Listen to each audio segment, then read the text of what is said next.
شروع اللہ کے نام سے جو ذوالجلال والاکرام ہے۔ مولانا ابو الحسن ندوی رحمۃ اللہ علیہ کا قصہ ہے۔ ایک شیعہ نے حضرت کو پکھانا کھلانے کی کوشش کی، پھر اللہ سبحانہ وتعالی نے کیسے بچایا۔ مداح صحابہ کی شان میں حضرت کا بیان تھا۔ حضرت نے صحابہ اکرام کی تعریف کی۔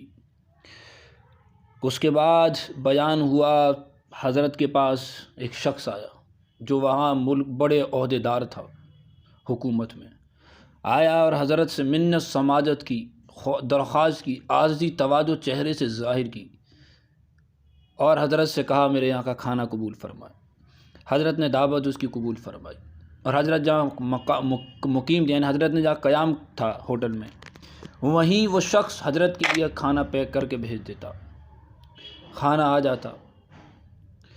جب حضرت واپس آئے تو خط آیا اور خط میں اس نے لکھا، بہت بڑا سنی بنا پھرتا ہے، میں نے تجھے اتنے دن کھانے میں پکھانا ملا کے تجھے کھلایا۔ حضرت پہ سکوت طاری ہو گیا، حضرت سن ہو گئے، کوئی حرکت نہ ہوتی۔ تبھی خادم آیا، خادم نے حضرت سے پوچھا تو حضرت نے جواب نہ دیا اور خط پکڑا دیا۔ کیوں؟ واللہ عالم۔ ایک یہ کہ خادم بھی ساتھ ہی کھانا کھاتا تھا۔ خادم مسکرایا اور حضرت سے کہا حضرت خوش ہو جائیے، الحمدللہ اللہ تعالیٰ نے آپ کو پکھانا کھانے سے محفوظ فرمایا۔ تو حضرت نے پوچھا کیسے؟ تو بولا حضرت جب آپ مداح صحابہ کے مقامات بیان کر رہے تھے، اس وقت بیان میں تمام ساتھی صاحب جو سن رہے تھے، بیان سننے والے سامعین پہ خوشی کا ظاہر تھی چہرے سے، لیکن ایک شخص میں نے محسوس کیا کہ اس کے چہرے کا رنگ بدل رہا ہے، وہ غصے میں ہے۔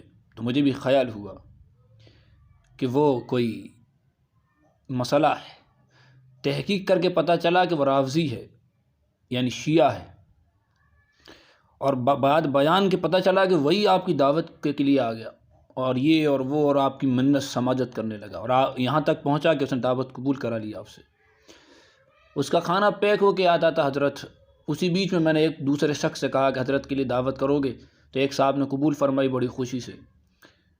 آپ کے لیے جو کھانا وہ شیعہ بھیجتا تھا، بدترین ملعون گستاخ صحابہ، اس کھانے کو میں ڈسٹبین یعنی گندگی میں پھینک دیا تھا، کچرے میں، صرف اس شبہ اور شک پر کہ شاید اس میں کچھ گڑبڑ ہوگی کہ یہ شیعہ حضرات سنی یعنی مسلمانوں کو گندگی اور غلاظت کھلانا اپنے ثواب سمجھتے ہیں، اور وہی ہوا۔ اور میں آپ کو وہ کھانا نہیں کھانا دیتا تھا اور میں وہ دوسرے شخص بھیجتے تھے ایسے۔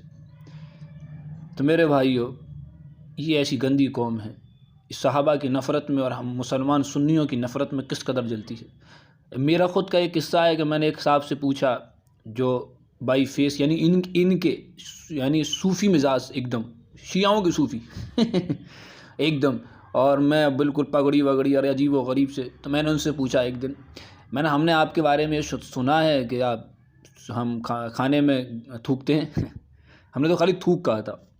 تو اس نے کہا ارے بھائی کون آج کے وقت میں تھوکے گا اور کیسے کوئی تھوکتا ہوگا کھانے میں، یہ بات ہوتی رہی۔ چند پل کے بعد ہی اس نے یہ کہا بھائی لیکن اس میں برا کیا ہے، کھانے میں تھوکنا تو سنت ہے کہ نبی پاک صلی اللہ علیہ وسلم کا کوئی قصہ بیان کرنا، فلاں تھکایا تھا نبی پاک نے۔ تو آپ اس سے اندازہ لگائیے جو اپنے دین کا حصہ سمجھ رہے ہوں تھوکنا کھانے میں، تو وہ تھوکتے نہیں ہوں گے۔ اب سب نہیں ایسے ہوتے ہیں، نہیں ہوتے، میں تو نہیں جانتا، بس میں تو اتنا جانتا ہوں احتیاط کرو کہیں اسی شخص کی طرح کھانے میں پکھانا ملا کے کھلاتے رہیں اور آپ کھاتے رہیں، کہ بڑا لذیذ ہے۔ اللہ تعالیٰ ہمیں حب صحابہ سے محبت نصیب فرمائے اور بغض صحابہ یعنی صحابہ سے بغض رکھنے والوں سے نفرت و دوری نصیب فرمائے، ہمیں ایمان پر قائم اور دائم رکھے، آمین۔ اس کو شیئر کریں جس سے لوگوں کو پتہ چلے، لوگ آگاہ ہو جائیں۔